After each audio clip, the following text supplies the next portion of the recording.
Bitch, it's WLYPrecise, nigga. We back at it with another YouTube video. Today, we'll be watching the Mr. Ballen video.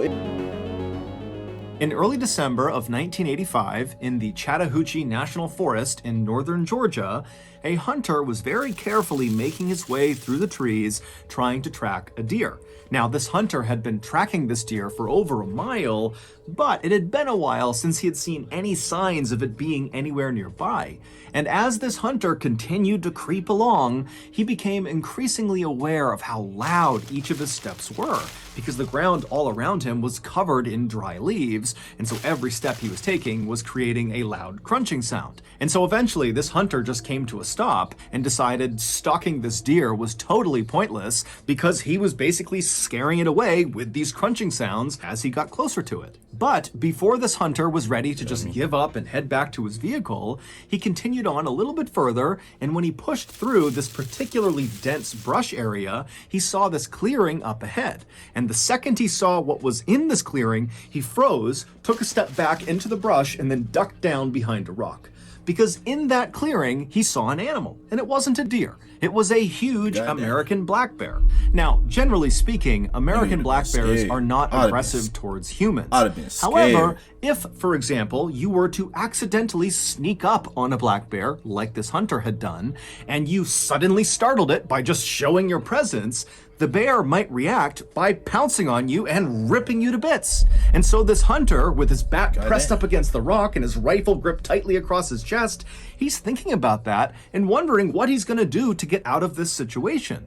At first he thought, okay, I'll just stand up and quietly walk away. But then he remembered how loud the leaves were, and even though he had been lucky walking in, he hadn't alerted the bear to his presence, on the way out, he was worried he wouldn't be so lucky, that those leaves would alert the bear to his position. And so the hunter began thinking, okay, well, what if I just stand up and start shooting at this bear? But the hunter knew the big issue with that plan is he had a deer hunting rifle, which is not nearly powerful enough to quickly take down a black bear, if at all. And so if he starts shooting at this bear, there was a very good chance that the bear would just turn around and maul him before he was able to put the bear down with his rifle. And so as this hunter is going through these scenarios behind the rock, he realizes something. He hasn't heard this bear at all. Now, busy that you can hear it a pretty good distance away, and the hunter's thinking to himself, I can't hear it breathing, and come to think of it, I haven't heard this bear once since I've been near it. And so the hunter very carefully stood up from behind his rock and turned around, and then he kind of peered forward into the brush, looking back into this clearing, and when he spotted the bear again, he realized immediately the bear was dead. The bear is dead. And what y'all doing in that situation? Like, if y'all run into like an American bear, like, y'all gonna play dead? Y'all gonna run? Like, what you gonna do, man? Just let me know. Let me know. If you got blade, he's gonna stick. The bear was kind of slumped forward, and its body almost looked like a deflated balloon. The hunter was so relieved, he almost started laughing. And so he stepped out from behind his rock, and he made his way through the brush into the clearing to get a better look at this bear. And when the hunter was right over the top of this bear looking down at it, something immediately struck him as very odd.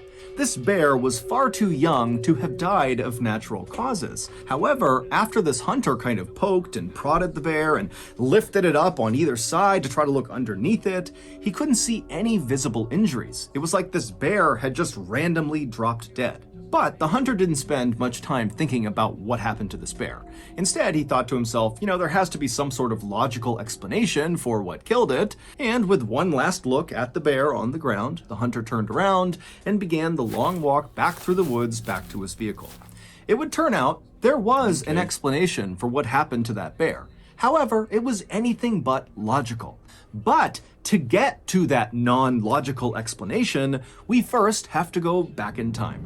Around 11:30 p.m. on September 10th, 1985, so 3 months before the hunter discovered this dead bear, two pilots were flying their little 6-seater Cessna airplane over northern Georgia, making their way north towards Tennessee. And as these pilots flew along very casually, they suddenly intercepted over their radio a voice message that they definitely were not supposed to hear. It sounded like other pilots communicating with each other, and what they were talking about was how they were now going to follow this little Cessna airplane that they could see that was currently flying over northern Georgia. Now, radio traffic like this can only really be intercepted if your radio that's doing the intercepting is physically close to the person doing the transmitting. And so knowing this, the two pilots in this little Cessna knew that whoever was talking about following that little Cessna, they had to be talking about them, the two pilots in that Cessna.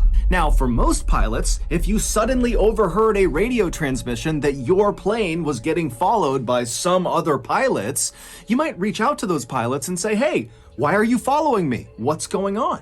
Now, the co-pilot of this little Cessna might have wanted to react that way. However, before he could, the main pilot stopped him and said, "I actually know exactly why somebody might want to tail us, and unfortunately, we're both gonna have to jump out of this plane." Before the co-pilot could really even react to this news, the main pilot had set the Cessna on autopilot, which sets the plane to fly in a straight direction, going at a constant speed, at a constant altitude, until either a pilot comes back and takes the craft back over, or if it just stays on autopilot, it eventually will run out of fuel and crash or run into something. And so after the main pilot had done that, he turned to the co-pilot and gestured for him to come with him into the main cabin of the aircraft, basically the main body of the craft where all their luggage was. And the co-pilot, he's so confused about what's happening, he's so panicked that he just follows the main pilot. So the two of them, they climb back over the two front seats, they go into the main body of the craft, and the main pilot begins strapping parachutes onto some of their luggage. And as Hey bro, why he knows something, didn't tell the other co-pilot? Like, why he didn't tell the co-pilot what's going on? as he's doing Like, this, he that's tells the crazy. co-pilot to open up the side door of the plane.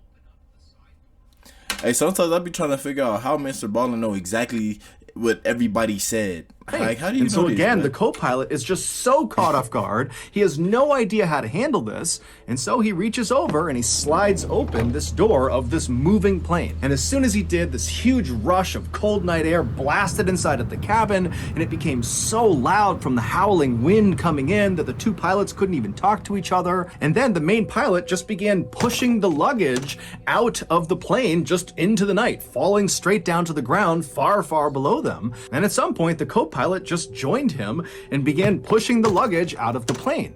And then after all the luggage was out, the main pilot shoved a parachute into the hands of the co-pilot and said, put it on. He had to gesture for it because they couldn't hear each other. And so as this co-pilot's struggling to get on his parachute, the main pilot puts on his chute, and then right after the co-pilot has just barely got his parachute on, the main pilot pushes him out the side of the plane, and then the main pilot jumps out after him. So they basically abandoned their plane, which was still set to autopilot, so at some point, it was just going to crash. About 5 hours later, in a suburb of Knoxville, Tennessee, an 85-year-old man named Fred Myers was just waking up. Fred always got up before sunrise. It was part of his daily routine. He would wake up, he would get dressed, he would wash and shave his face, and then he would sit down and read the local newspaper. This simple routine was actually very important to Fred because recently he had been diagnosed with Alzheimer's disease, which is a progressive disease that destroys memory. And so having this sort of set routine helped him manage his symptoms. Basically, at least in the morning, he could go into autopilot and go through this routine and not get confused. However, on this particular morning, something would happen that would leave Fred more confused than he had ever been in his entire life. Fred had made it to his bathroom, he had washed his face, and he had begun shaving when out of the corner of his eye, he noticed something strange outside in his driveway. He could see it through a nearby window, but it was still so dark outside, Fred couldn't tell what this thing was out there. And so feeling very curious, Fred put his razor blade down and he made That's your problem right there. Y'all start getting curious and shit. Don't get curious, man. I'm not finna explore, nigga. It's an airplane in my front yard or a creature in my front yard. I'm not finna go explore that, nigga, unless I got blick on me. I don't got stick right now, man. I don't got made his way over to the window to get a better look. And when he reached the window and looked out at his driveway and saw what this strange thing was, he could not believe his eyes. Come on, bro. I hate ads.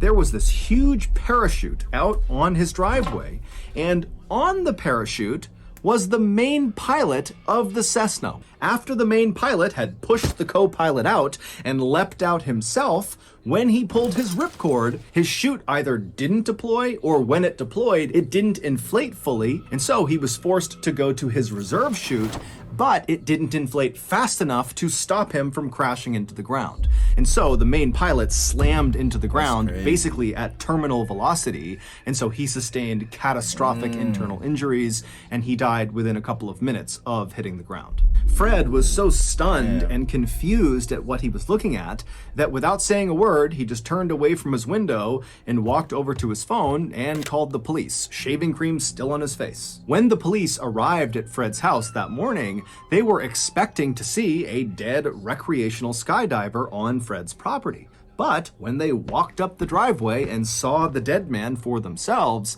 they knew right away this was not some recreational skydiver. He actually looked more like a soldier. He was wearing a bulletproof vest over some camouflage fatigues, and he had night vision goggles strapped to his head. But the dead man's shoe choice made the police think this guy could not possibly have been military, because on this guy's feet were not military-style combat boots like you would expect with the rest of his getup.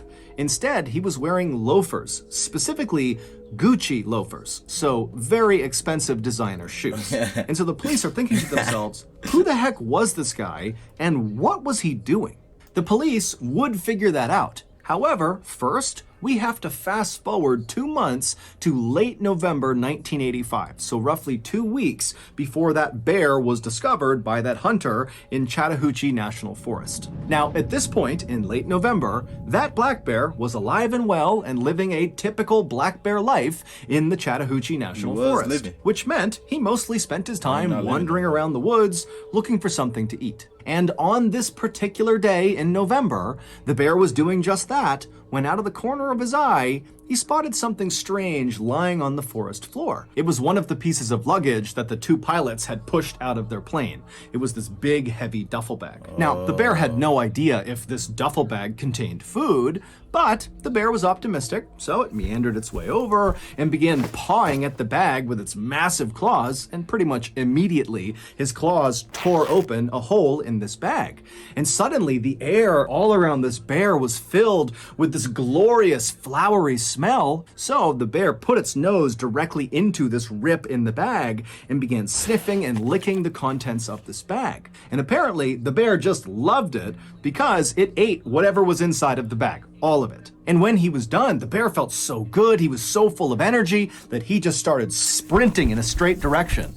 And after running at top speed about 100 yards, the bear was off the every fentanyl. major system inside of this bear shut down all at once, and he died on the spot, collapsing in that clearing. And then, about 2 weeks later, that hunter walked into the Chattahoochee National Forest and discovered this dead bear. And then, within 24 hours, the hunter was back home, and he told one of his friends about discovering this dead bear. And when he told his friend about seeing this bear, he also kind of casually mentioned that he had seen a duffel bag in the forest not far from this dead bear. Now, to understand what this friend did next, you need some context. By this point in time, the police had actually figured out a lot about that dead man on Fred Myers' driveway, the main pilot of the Cessna. They knew he was a 40-year-old man named Andrew Thornton, who had served in the U.S. Army as a paratrooper, but after getting out of the service, he had kind of gone astray in his life and become a big-time smuggler of illegal goods. The police had also figured out by this point that Andrew, along with a co-pilot, had been the people flying that Cessna that eventually was found crashed into a mountainside in North Carolina. The co-pilot had survived the jump out of the Cessna, and so the police tracked him down, and they very quickly realized this co-pilot was really just a victim of Andrew. Andrew had told this guy they were just going to fly to the Bahamas for a vacation. And so when that plan completely evaporated, and suddenly Andrew is barking orders at this guy to open up the plane and push the luggage out and jump out, the co-pilot said he just totally panicked and just started doing whatever Andrew wanted. And so this guy was just totally terrified side, and really all he could offer police was just to confirm that, yup, Andrew was the main pilot, and yes, we really did push his luggage out of the side of the plane over some forest in northern Georgia. The police believed the co-pilot and did not charge him with any crime. The police would go and search all over northern Georgia, and they would find the majority of the missing bags. However, they knew they were still missing some, and they knew they really needed to recover them. And so, around the time that this hunter is telling his friend about this bear encounter and this duffel bag, the police were constantly having news outlets tell people in northern Georgia that if you see one of these duffel bags attached to a big parachute or something, please come forward and tell us. We are looking for these. And so the hunter's friend thought, you know what, that duffel bag he mentioned out in Chattahoochee National Forest, which is in northern Georgia, might be one of those bags. And so the friend called authorities. Authorities were thrilled to get this tip, and so they charged out to the Chattahoochee National Forest, and they made their way out to where this dead bear was, and then sure enough, about 100 yards away from this bear was this bag, and it was one of the bags they were missing. Except the bag was empty, because, as we already know, that black bear had eaten everything inside of this bag. And as you might have guessed, that bag, along with every other bag that had been cast out of the Cessna that night, was full of cocaine. Because Andrew was a drug smuggler. And on the night, he and his co-pilot... Nigga, you telling me the bear was drunk on cocaine? Hey, that's messed up, bro. I know I'm not supposed to be laughing because y'all care about these bears and shit like that, but, bro, a bear got coked out and OD. Leapt from the Cessna. Crazy. He was trying to smuggle 900 pounds of cocaine from South America into the United States. That transmission that Andrew and the co-pilot suddenly overheard on their radio as they were cruising along in their Cessna was the sound of federal agents within the U.S. Customs and Border Protection Agency who had been tipped off about Andrew's big drug run, and so they really had sent 2 planes to go follow him and potentially intercept him.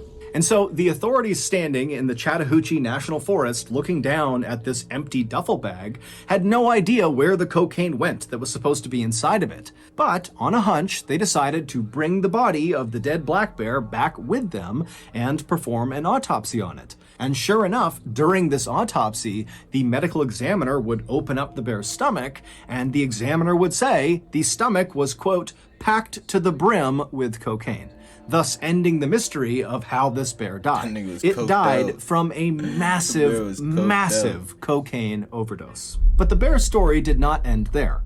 Normally, after an animal is autopsied, they are cremated. But for some reason, this medical examiner decided not to do that, and instead, he had the bear taxidermied, and then he gifted this taxidermied bear to the Chattahoochee River National Recreation Area. And then from there, the bear changed hands many times. Over the next 2 decades, no one knows exactly who had the bear and for what reason, but there were reports that at least at one point it was stolen from a storage facility, and then it was sold at a pawn shop, and then at some point the bear was in the possession of famous country singer Waylon Jennings, and then finally, the bear found its forever home. Today, the bear is on display at the Kentucky Fun Mall in Lexington, Kentucky, and around its neck is a placard that reads, Cocaine Bear. That's crazy. So, that's going to do it. If you got something out of today's episode and you haven't done this already... Alright, man. It's WLYPrecise. Make sure y'all subscribe and hit the post notifications, man. I'm going to catch y'all in the next one.